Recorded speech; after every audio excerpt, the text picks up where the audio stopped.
Crazy, crazy. All right, we're gonna get into the stories. You know, people want to hear more about the Ric Flair stuff and all the other stuff, the Party Next Doors, the Hmm. J Rock, J Cole stuff. But Hmm. let's take it back a bit. Walk us through the process of going from B Jams to BIJAN AMIR. Yeah. That specific time period. What happened and what changed and what? How did B Jam come to be? How did BIJAN AMIR come to be? For those that don't So know. For those that don't know.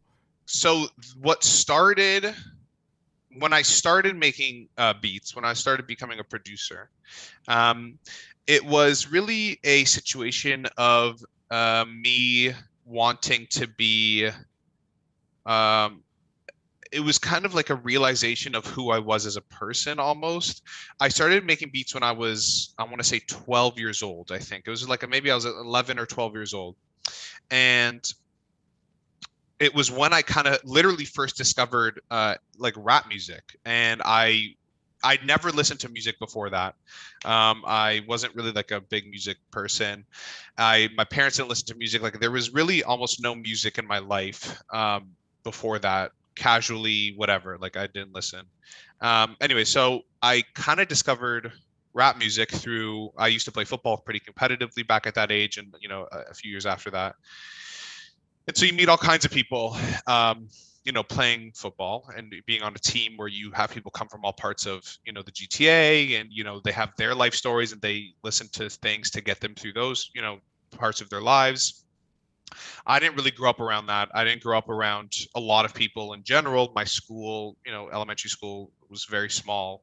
Um, but that kind of widened my kind of view of people, music, everything. It's like it introduced me to so much. So anyway, I was like, oh, like this rap music that I'm hearing is really cool. Like I was instantly like, it didn't really take much. I was like, wow, this it makes me feel cool. Like, and that's the thing about rap. It's cool. Like it always makes you feel cool. Like, you listen to rap music if you want to feel dope. You know what I'm Right, saying? Like right, you want to get that energy up, the right. confidence. So I felt that way.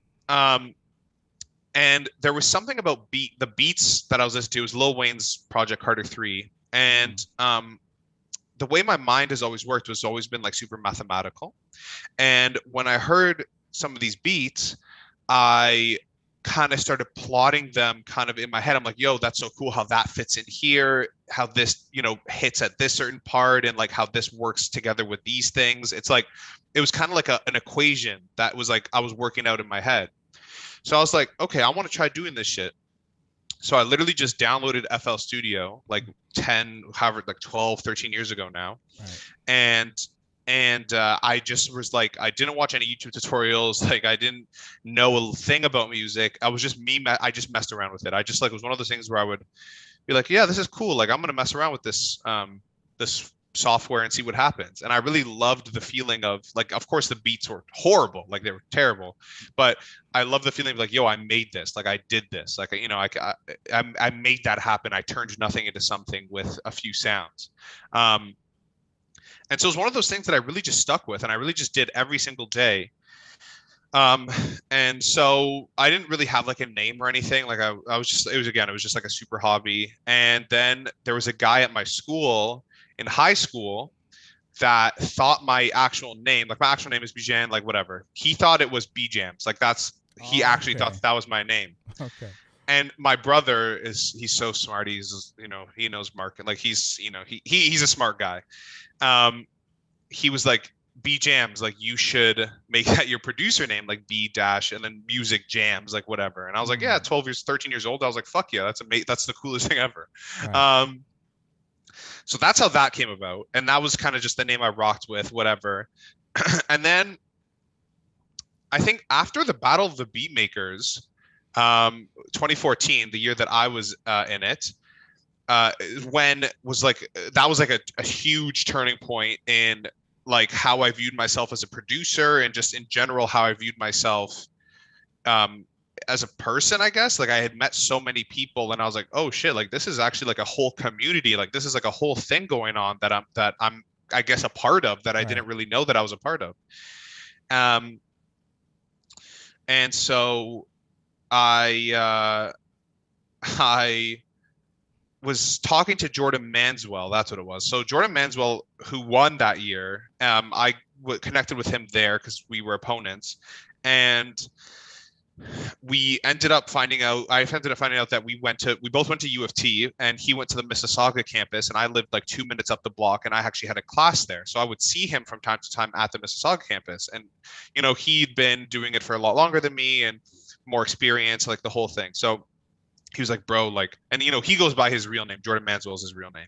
He's like, bro, there's nothing more classic than like just using your real name. And I was like, because he's like, you got a sick name, bro. Like, you should use that shit. And I was like, man, do you think so? And he was like, yeah. And I was like, okay, well, fuck it, let's do it. So I ended up just switching. I shortened my last name. My last name is a bit longer, but I just shortened it to BIJAN AMIR because it felt good. And he was like, yeah, bro, like that's just, that's how it, it looks amazing. It sounds good, like sounds professional.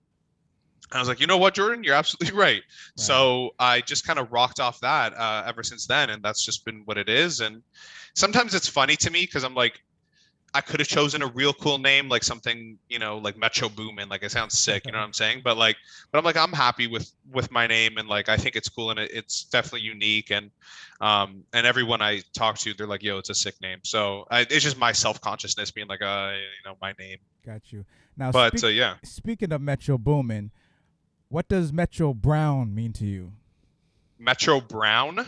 Yes, it was the name Trixx was calling Metro Boomin throughout the whole battle. He didn't know. He wasn't familiar with Metro Boomin at the time because he was new. Oh my if you weren't a producer or in the producer community, you might not have been hip to Metro Boomin in 2014. By 2015, so true. 16, legend. But at 2014, when we brung him, not everybody knew who he was, and Trixx was one of those people. So for half of the battle, he's calling him Metro Brown. You know what I mean? In front of that is so funny. Yeah. Because he had the name tag right there too, and Trixx was just right like in front of him.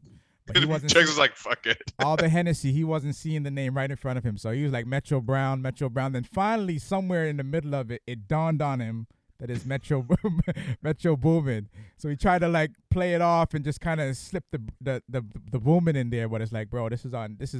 Now it's on YouTube. Like millions of people have seen it. But yeah, he's been getting. People went at Trixx a lot because of that. Like, how could this guy not know Metro Boomin's name? And he's on stage with the name right in front of him. But yeah, that's been a story of legend for years. That's hilarious. They come for Trixx so much on those YouTube comments. It's fucking hilarious. That was kind of the crux of it. A lot of it came down to that video where it's like, how are you calling a legend out of his name throughout half of the battle and not knowing who he is? Was kind of crazy to people. But it's crazy to people because definitely like Metro became a legend. I'd say, for 15, 16, but like 2017, I think was his biggest year. Right. And so like, that's when a lot of people got hit, but like, it's like unfathomable before that for Metro to be like less known because he's like, the biggest producer. Right.